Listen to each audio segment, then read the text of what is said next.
સુરત મહાનગરપાલિકા pensioners association Surat પેન્શનરોના પ્રશ્નોને વાચા મળે તે અંતિમ હેતુ સાથે રચાયેલા આ એસોસિએશને આજે પોતાના પ્રથમ સામાન્ય સભા સુધી સફળતાપૂર્વક પહોંચ્યું છે। હાલમાં આ એસોસિએશનમાં આશરે 850 પેન્શનરો જોડાયા છે। પ્રેમજીભાઈ ચાવડા અને તેમની ટીમે કાયદેસર એસોસિએશન ઊભું કર્યું તે માટે સતત મહેનત કર્યા બાદ આજે આ પ્રયત્નોનું ફળ મળી રહ્યું છે। અડાજણ સિટીઝન હોલ ખાતે માજી ડેપ્યુટી કમિશનર પ્રદીપસિંહ ઝાલા સાહેબની અધ્યક્ષતા હેઠળ પ્રથમ સામાન્ય સભાનું આયોજન કરવામાં આવ્યું હતું। આ સભામાં 200 થી 250 પેન્શનર ભાઈ બહેનો ઉપસ્થિત રહ્યા હતા।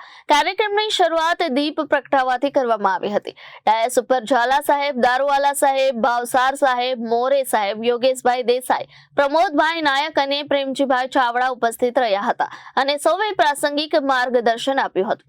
આ સભા દરમિયાન સર્વાનુમતે એસોસિએશનની મુખ્ય ટીમ અને હોદ્દેદારોની નિમણૂક કરવામાં આવી। પ્રેમજીભાઈ ચાવડા પ્રમુખ તરીકે વરણી થયા।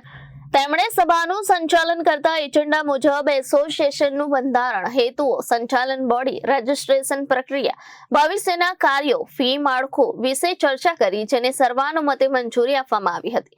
અંતે ભોજન સાથે પ્રથમ સામાન્ય સભાનું સુખદ સમાપન થયું હતું। મારું નામ પ્રેમજીભાઈ રાઘવભાઈ ચાવડા છે અને હું ઓડિટ ડિપાર્ટમેન્ટમાંથી સિનિયર ઓડિટર તરીકે રિટાયર થયો છું અને છેલ્લા 15 વર્ષથી હું સુરત મહાનગરપાલિકા કર્મચારી મંડળમાં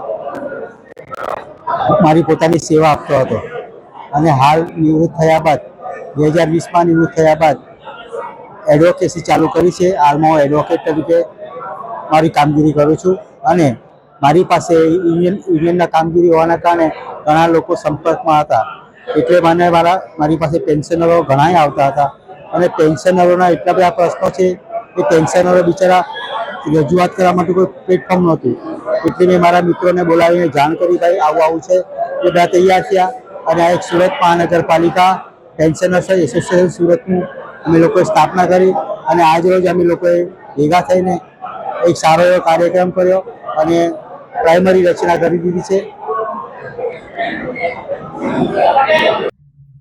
રિપોર્ટર અરવિંદ રાઠોડ, જનાદેશ ન્યૂઝ, સુરત।